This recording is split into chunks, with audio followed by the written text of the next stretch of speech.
하나님에 대한 오해와 해결 두 번째, 요한복음 3장 16, 17절 말씀 같이 하겠습니다. 하나님이 세상을 이처럼 사랑하사 독생자를 주셨으니 이는 그를 믿는 자마다 멸망하지 않고 영생을 얻게 하려 하심이라. 하나님이 그 아들을 세상에 보내신 것은 세상을 심판하려 하심이 아니요 그로 말미암아 세상의 구원을 받게 하려 하심이라. 아멘. 아멘. 우리가 자라면서 어릴 때는 모르는데 이제 학교를 다니고 또 이렇게 직장 생활하면서 경험하는 게 뭐냐면 권위예요. 권위, authority.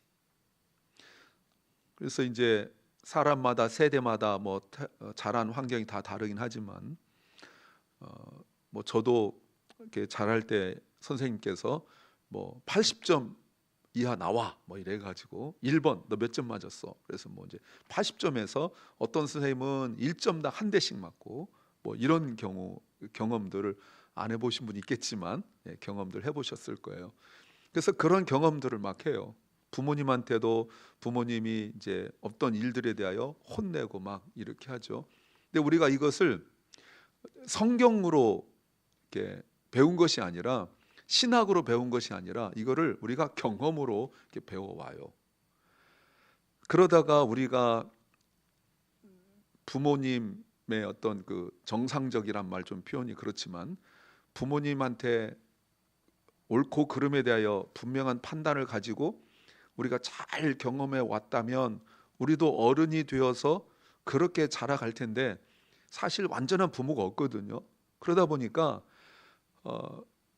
이제 어떤 기능이 부족한 그 부모님들 밑에서 이렇게 자라다 보니까 우리도 그 부분에 대하여 어떤 반대적인 성격 또는 반대적인 성향을 갖게 되는 경우가 있어요. 그래서 자라서 우리가 자녀들을 혼낼 때 또 선생님도 마찬가지고요. 그래서 혼내고 이럴 때 어떤 때는 기준이 없이 혼내고 막 이렇게 되죠. 그러다 보면 기준이 누가 되냐면 부모가 된, 이 얘기는 제가 여러 차례 했어요. 부모가 되고 선생님이 되다 보니까 누가 뭐라 하든 내가 부모님이 원하는 그 기준에 이렇게 맞추다 보면 때로는 비상식적인 일들을 하더라도 부모가 원하는 기준에 맞으면 부모가 칭찬하는 이런 역기능이 합니다. 이런 것 속에서 우리가 이렇게 자라게 되죠. 우리가 신앙생활 하면서도 그렇게 성경적으로 제대로 잘 자라지 못하게 되면 그 부모의 권위, 선생님의 권위, 그분들도 완전한 분이 아니기 때문에 그게 자라다 보면 우리가 신앙생활 하면서 하나님에 대해서도 종종 그렇게 오해할 때가 있어요. 그래서 잘못하면 혼나고 잘하면 칭찬 듣고 이렇게 신앙생활을 하죠. 그러니까 하나님에 대해서도 마찬가지예요. 하나님에 대해서도 내가 뭔가 묵상도 잘하고 내가 기도도 잘하고 그러면 하나님께서 나를 칭찬하는 것 같고 또 우리가 회개기도 합시다. 그러면 내가 뭔가 이렇게 잘못한 것들을 생각해서 그럼 하나님이 나에게 어려움을 주시나? 우리가 고난 당할 때 종종 그런 얘기 하죠. 우리가 어려움을 당할 때 몸이 아프다든지 사업에 어려움을 겪는다든지 뜻하지 않게 사고 난다든지 그러면 내가 무슨 잘못한 게 있나? 하나님 나한테 혼내는 게 있나? 이렇게 생각한단 말이에요. 그런 걸 뭐라고 말하냐면 성과급 신앙이라고 이렇게 말해요. 근데 저도 그렇게 신앙생활을 해오고 목사가 되어서 꽤 오랫동안 이렇게 신앙생활 목회를 해오고 그러면서 주변에 보면 정말 상당수 많은 신앙인들이 이 성과급 신앙을 해놓은 경우가 많습니다. 이렇게 하니까 하나님께서 복을 주시고 이렇게 하니까 하나님께서 나를 혼내시고 하는 경우가 많아요. 이게 세상 속에서 이제 그런 일이 벌어지면 그러니까 출세하려고 그러고 그러니까 성공하려고 하는 경우가 있죠. 그래서 동네에서 또 학교 다닐 때 별 볼 일 없다 이런 표현 좀 그렇지만 그런 아이가 어떻게 해가지고 출세를 하면 굉장히 힘주죠. 교회에서도 그래요.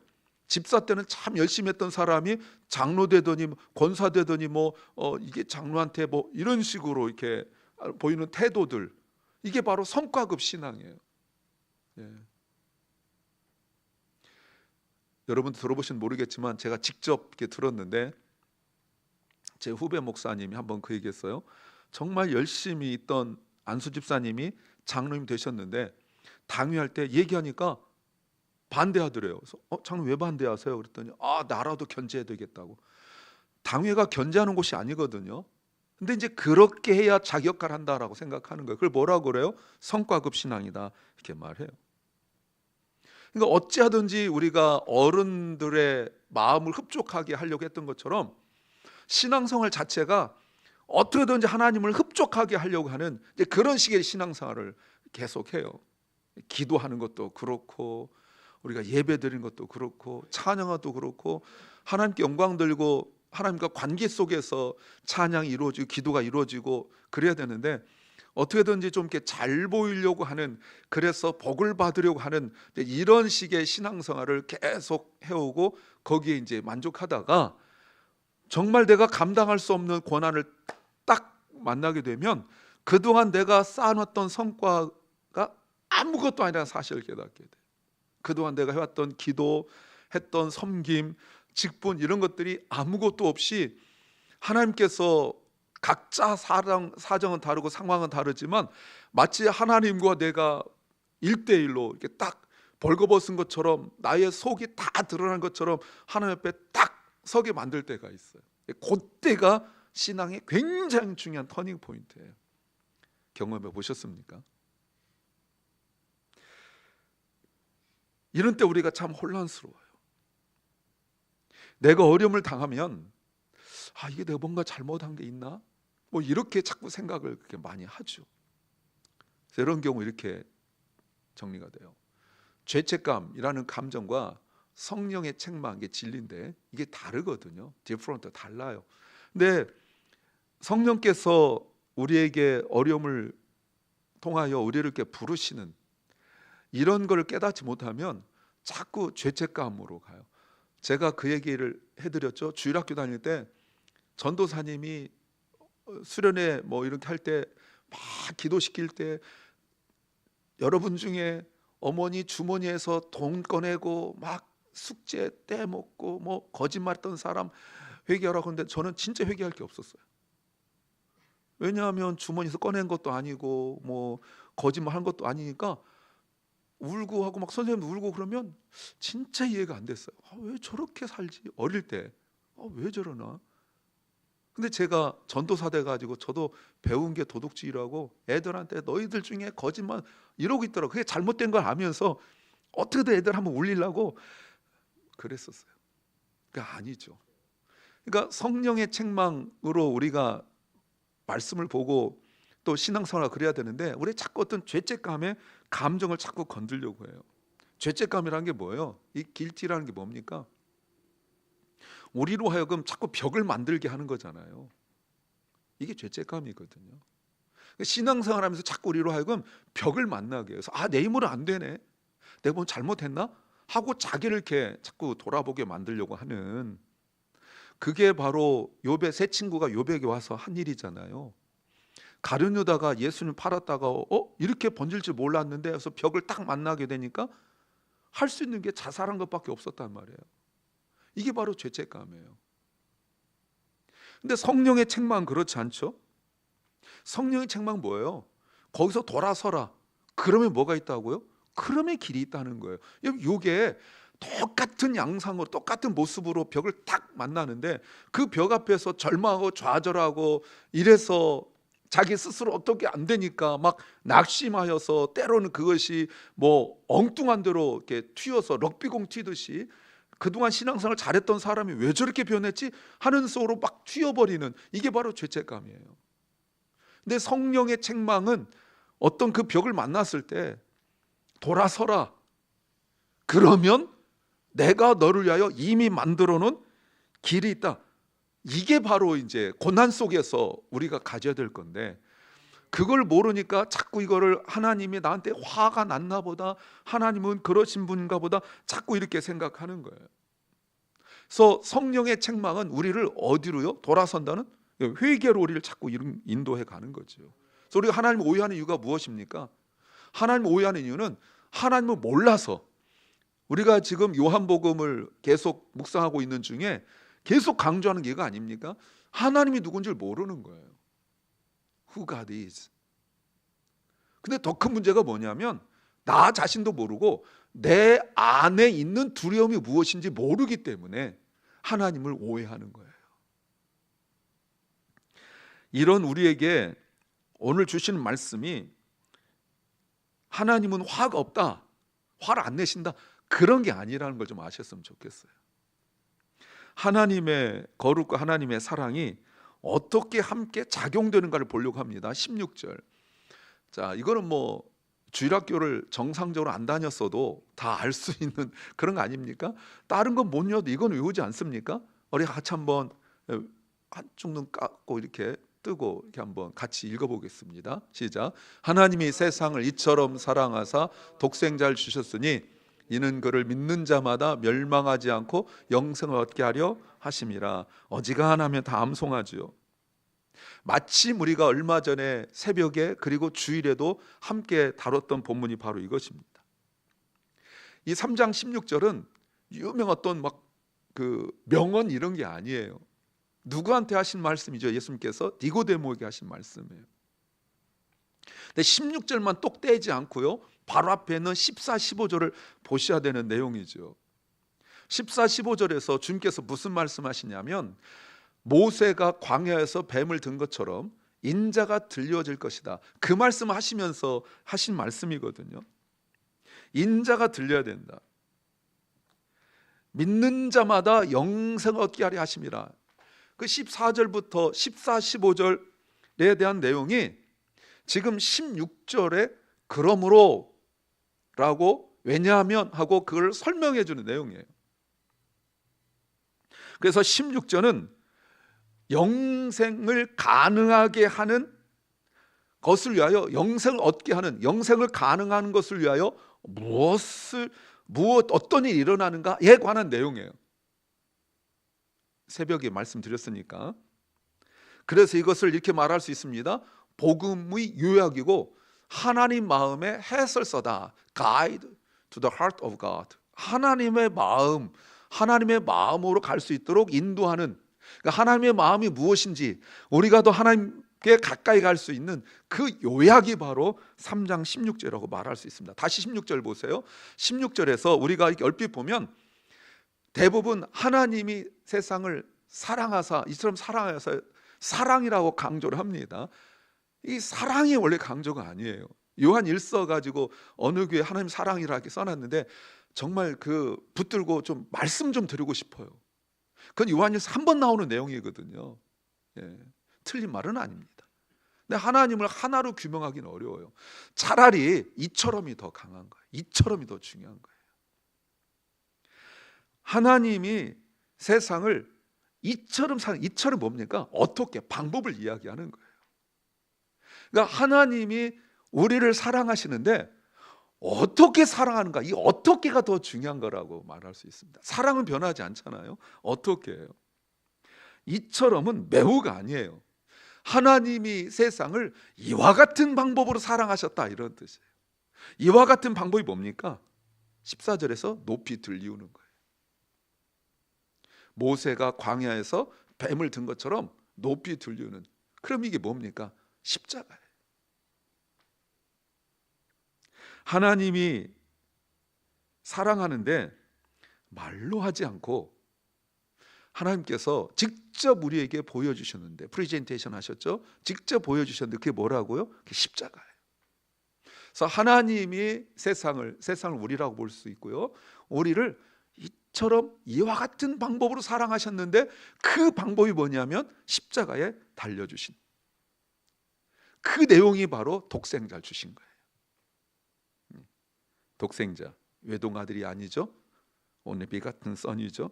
하나뿐인 아들 정도가 아니에요. 유일함, 대체 불가능함, 이런 뜻 아닙니까? 하나님이 보세요, 주신 것은 무언가가 아니라 하나님이 자신에게 가장 값비싼 것을 내어주셨다. 이게 바로 독생자, 가장 값비싼 것, 어느 것도 없는 유일한, 그것이 바로 독생자예요. 근데 여기에서 이제 비로소 우리 오해가 깨지죠. 우리가 뭔가 잘못했다고 생각되는 그 고난 속에서 하나님께서 우리가 뭔가 잘못하여서 깨우쳐 주려고 어른들이 가진 권위를 가지고 가끔 그러지 않습니까? 무슨 뭐 영화 같은 거 이렇게 보면은 뭐 훌륭한 그 스승이 사부가 그 제자를 막 산도 뛰게 하고 뭐 이렇게 하잖아요. 왜? 너 잘 되라고 그러는 거야. 이런 얘기 들어보셨습니까? 야, 너 잘 되라고 그러는 거야. 그렇게 하는데 하나님께서 우리에게 고난 허락하실 때 이거를 우리로 하여금 너 잘 되라고 하려는 그거 아니에요. 그러니까 어떻게든지 고난을 이겨내자 우리가 이러지 않습니까? 그러니까 신앙생활이 자꾸 인본주의로 말로는 하나님 중심, 그리스도 중심, Christ centered faith, 그리스도 중심의 신앙생활을 하면서 결국 자꾸 뭔가 이렇게 이겨내고 오버컴하고 내가 거기서 막 견디고 하는 이런 식의 신앙생활로 다 이게 변질이 되고 말았어요. 그러니까 계속 뭔가 훈련을 해야 되고 뭔가 계속 그 단련을 하고 뭐 그런 거죠. 그게 아니라고요. 그게 아니에요.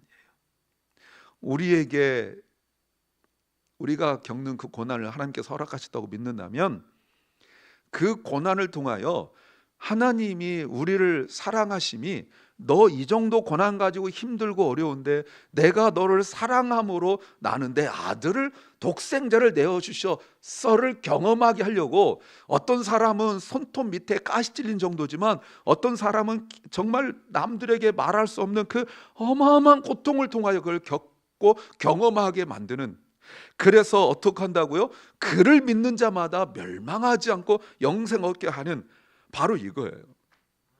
근데 이 영생도 우리가 오해할 수 있죠. 여러분, 영생은 조금 더 오래 사는 그런 게 아니에요. 또 죽으면 그 영생은 그게 아니에요.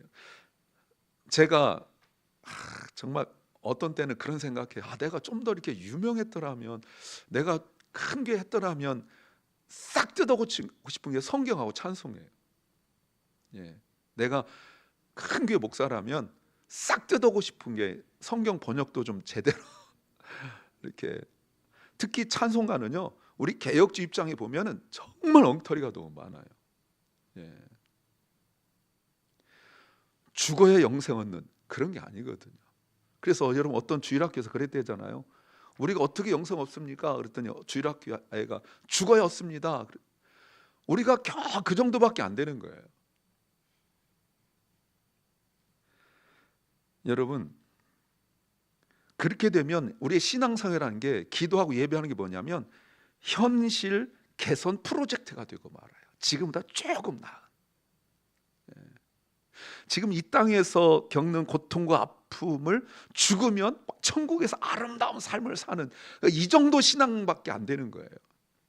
여러분, 이것이 이슬람하고, 여러분 이슬람 같은 경우에 제가 다는 모르지만 뭐 폭탄 테러에서 죽고 나면 뭐 72명의 미녀가 자기를 이렇게 돌보고 뭐 이런 거 있잖아요. 요즘은 잘 모르겠습니다만 저 군대 생활할 때 북한에서 삐라 내려올 때 조잡하게 내려오는데, 여러분 그 삐라에 보면은 그 어떤 그 남자가 앞에 막 상 이렇게 있는데 거기 막 먹을 거 막 잔뜩 쌓여 있고 옆에 막 그 미녀들 이렇게 탁 있고, 여러분 이 정도 가지고 남한에 있는 군인들이 나 북한 가야겠다 그 착각하고 보내는 거예요. 자기들 못 먹으니까. 그러니까 우리가 신앙생활이 죽어서 영생 얻는다 이렇게 생각하니까 이 땅에서 고난 받아가지고 천국 가면 막 너무나 아름답고 이렇게 생활한다. 그러니까 이걸 영생이라고 오해하는 거예요. 영생은 요한복음 영생이 질이 다른, entirely different quality, 질이 다른 생명이에요. 그래서 내내 강조했던 거듭남, born again 말씀드렸죠. 사실 born again이란 말이, 그 거듭내란 말은 정확한 설명이 아니라고 했죠. from above라고 말씀을 드렸어요. from above, 위로부터 나니, 그거는 그래서 필수예요. not optional, it's essential. 영생은 거듭남부터 시작하는 거예요. 그러니까 여러분, 거듭나셨습니까? 하늘로부터 위로부터 나셨습니까? 그러면 이미 영생이 시작된 거예요. 그래서 거듭남은 성령으로 세워지는 거 아닙니까? 그러니까 여러분, 믿는 사람은 대부분 우리가 믿음이 좋다라는 사람들을 오해하는 게 뭐냐면 고집 센 사람 이렇게 해요. 저 사람 참 믿음이 좋아. 그러니까 믿음이 좋으려면 뭔가 막 결의에 차 있고 뭔가 막 그 어려움이 있을 때 꿋꿋하고 막 자꾸 이렇게 생각을 해요. 뭐 그러면 없는 건 아니에요. 믿음이 있는 사람은 성령으로 새 생명 얻어 거듭나 새 생명 얻어서 예수를 붙들게 된 사람, 이 사람이 바로 믿는 사람이야. 다시요. 이건 내가 왜 안 써놨을까? 여러분, 믿는 사람, 크리스찬이라는 게 뭐냐? 거듭난 사람을 말하는 거잖아요. 성령으로 새 생활을 시작을 해서 예수를 붙들게 된 사람, 이 사람이 곧 믿는 사람이에요. 어렵습니까? 그러면 영생은 무엇입니까? 영생은 연장 익스텐션이 아니라 트랜스포메이션. 영생은 변화예요. 하나님의 결단과 하나님의 희생으로 우리에게 주어진 선물, 그것이 곧 생명인데 그것이 곧 영생이에요. 땅에서 이 땅에서 사는 것으로는 아무리 신앙생활 열심히 하더라도 우리가 영생을 얻을 수 없기 때문에 예수 그리스도의 십자가로 성령으로 우리를 거듭나게 하셔서 거듭남의 증거를 우리에게 주신 것이 무엇이냐면 그게 바로 영생이에요. 그래서 우리가 이 땅에 있지만 예수 그리스도로 성령으로 이미 영생 얻었죠. already. 그러나 아직 우리가 온전한 영생을 우리가 얻지 못하죠. 온전한 영생은 그래서 우리가 이 땅을 떠나서 천국에 가면 이제 온전한 영생을 얻게 되는 거예요. But not yet. 무슨 말인지 아시겠습니까? 이게 바로 영생이에요. 그래서 자 보세요. 믿음도 내 결심만이 아니라 하나님이 길을 여셨기 때문에 가능한 응답이에요. 그래서 믿음은 능동태가 아니에요. 믿음은 패시브, 수동태예요. 이거를 신적 수동태, 디바인 패시브라고 그래요. 그래서 우리가 I believe in Jesus, 내가 예수 믿었습니다라고 능동태라고 말하지만 원래대로 말하면 내가 믿는 것은 I am believed in God by 성령, 이렇게 되는 거예요. 믿음은 수동태예요.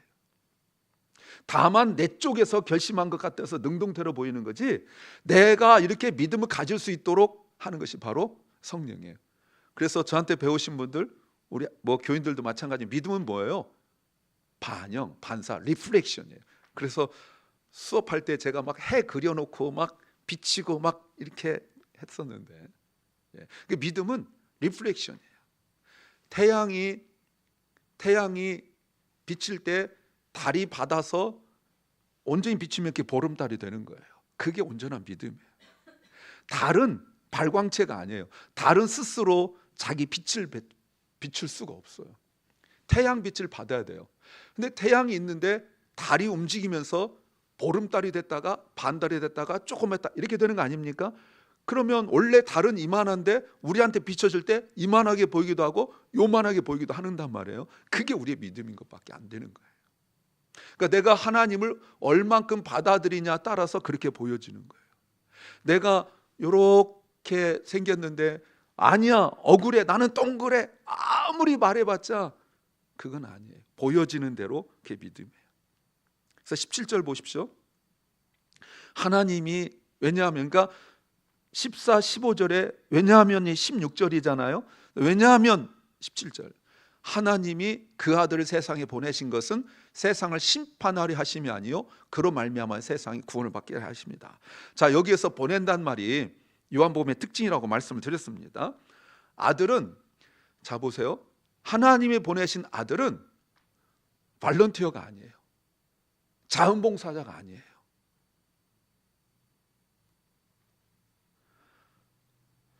하나님이 보내신 분이에요. 그럼 보세요. 하나님의 목적이 무엇입니까? 구원이에요. 그게 심각한 건 아니고요. 자, 보세요. 17절을 좀 다시 좀 봅시다.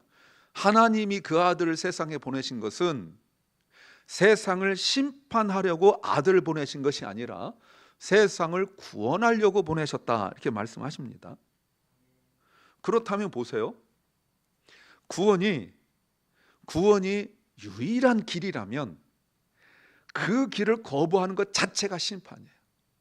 그 길에 들어서지 않으면 구원의 길로 갈 수가 없기 때문에 그 길에 들어서지 않는 것이 곧 심판이에요. 그러니까 마지막에 가봐서 아는 것이 아니라 그 길에 들어서지 않는 것 자체가 심판이에요. 그래서 핵심은 이거예요. 심판은 하나님의 분노가 많아서 폭발한 결과가 아니라 하나님의 구원 계획을 가볍게 여길 때 맞닥뜨리는 현실이에요. 리얼리티.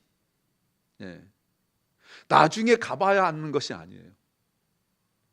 그러니까 구원받지 못한 사람들은 하나님의 구원 계획을 가볍게 여겨요. 예배도 가볍게 여기고 기도도 가볍게 여기고 섬기는 것도 가볍게 여겨요. 구원받은 자로서의 나타나야 될 그 모습들이 섬김 아닙니까? 근데 그거를 가볍게 여겨요.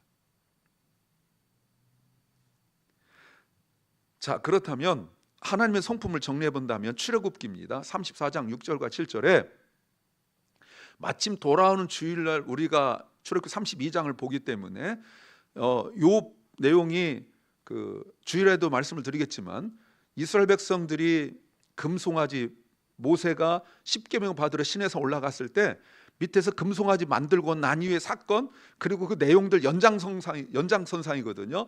하나님께서 스스로를 선포하신 거예요. 스스로. 그러니까 우리가 생각할 때 하나님 이런 분이야, 이게 아니라 하나님 스스로 모세에게 나는 이렇다라고 스스로 말씀하시는 거예요. 여호와로라 여호와로라, 우리가 다 알죠. I am who I am. 여호와로라 여호와로라 하시면서 자비롭고 은혜롭고 노하기를 더디하고 인자와 진실이 많은 하나님이라. 그리고 7절에 인자를 천대까지 베풀며 악과 과실과 죄를 용서하리라. 그러나 벌을 면제하지는 아니하고 아버지 악행을 자손 3, 4대까지 보응하리라. 요거를 해석 잘못해서 뭐 가계로 흐르는 저주, 뭐 이딴 것들이 다 여기서 잘못 해석해서 나온 거예요. 자, 근데 보세요. 여기서 중요한 게 순서예요. 긍휼과 은혜가 먼저예요. 그래서 하나님은 사랑하시기에 사랑하는 대상들을 망가뜨리는 죄를 대충 넘기지 않는다, 이렇게 해석하셔야 돼요. 이거를 두 개를 분리해 가지고 많은 목사님들께 해석했거든요. 그래서 순종하면 복 받고 하면 벌 받고 뭐 이렇게 두 개를 분리했는데, 분리하는 것이 아니라 같은 말이에요. 무슨 말이에요? 하나님께서 우리를 너무너무 사랑하시기 때문에 사랑하는 대상들을 망가뜨리는 죄에 대하여 대충 넘기지 않겠다. 그 죄에 대하여 내가 반드시 그 죄의 대가를 내가 치르게 하겠다라고 말씀하시는 거예요. 그게 뭡니까? 그게 거룩이에요. 그게 구원이에요.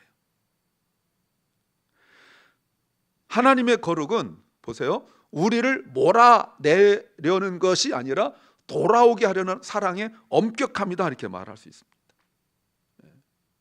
그래서 그 죄에 대하여 우리가 죄를 감당할 수가 없잖아요. 죄의 그 대가를 우리가 감당할 수가 없잖아요. 그렇죠? 우리는 하나님이 우리의 죄에 대하여 벌을 주면 괜히 뭐 이런 데도 상처나고 뭐 손가락 다치고 이 정도 가지고 여러분 내 죄가 해결이 되겠어요?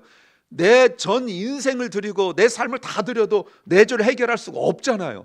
그래, 내 죄가 우주보다 크고 이런 거 아닙니까? 그거를 내가 뭐 괜히 몸 좀 아프고 뭐 사업 좀 힘들고 이게 내 죄의 결과가 아니라고요. 내가 지은 죄를 감당하려면 내가 감당할 수가 없어요. 근데 하나님은 거룩하신 분이기 때문에 죄에 대해 용납할 수가 없어요. 용납할 수가 없어요. 예. 그래서 우리로 하여금 내가 지은 죄를 해결하기 위하여 예수 그리스도에게 보내신 거예요. 그게 뭐라고요? 그게 하나님 사랑이에요. 사랑하는 여러분, 우리 하나님의 오해에 대하여 구체적으로 좀 이렇게 수정을 해야 돼요. 우리가 겪었던 부모나 선생님에 대한 또는 직장에서 권위 있는 사람들과 하나님은 달라요. 때때로 우리가 고난을 당할 때 죄책감과 그리고 복음의 음성을 구별할 수 있어야 돼요. 내가 어려운 일 당할 때 우리가 거듭난 자라면 우리가 어려움을 당할 때 그것은 하나님께서 우리로 하여금 부르시려고 하는 거예요. 그때 유일한 해결책은 그 벽 붙들고 이놈의 벽 왜 안 없어져 이러는 것이 아니라 돌아서서 하나님 앞에 나와서 엎드린 거, 그게 해답이에요. 답은 거기에 있어요. 그래서 예배가 중요한 거예요. 내가 스스로 올 수 없기 때문에 공식적으로 오피셜리 퍼블릭하게 공식적으로 예배 시간을 만들어 놓고 그냥은 못 오니까 이렇게 해서라도 오게 만드는 그런 거 있잖아요. 뭐 이렇게 못 가는데 와서 질질 끌려가듯이 하나님께서 예배 시간 딱 정해놨다. 그러니까 너 스스로 못 오니까 이렇게라도 와서 나를 만나라 해서 만든 게 예배예요, 여러분. 십자가를 하나님의 그 감정, 뭐 기분 이런 것이 아니라 우리를 사랑하는 방식으로 보셔야 돼요. 하나님의 분노를 풀기 위하여 십자가를 만드신 것이 아니라 우리를 끝까지 붙드시는 사랑을 표현하기 위하여 십자가를 우리에게 보내신 거예요. 사랑하는 여러분, 하나님은 거듭난 우리를, 하나님 자녀 삼으신 우리를 요만한 일로 막 몰아세워서 나로 하여금 막 그 죄책감에 빠져서 괴로워하고 그렇게 하려고 하신 것이 아니라 자신의 사랑하는 독생자를 내어주실 만큼 우리를 사랑하시는 분이며 그 사랑 때문에 우리가 죄를 가볍게 만만히 보지 않는 거예요. 그 하나님을 잘 알고 영생을 누리셔서 주님 앞에 돌아서는 기회가 영적으로 민감해져서, 남들은 큰 사고 나고 사업 말아먹어야 하나님 앞에 오는데 영적으로 민감해서 조그만 거라도 하나님 나를 부르시는구나 생각하셔서 주님 앞에 무릎 꿇고 영생을 누리시길 소망합니다.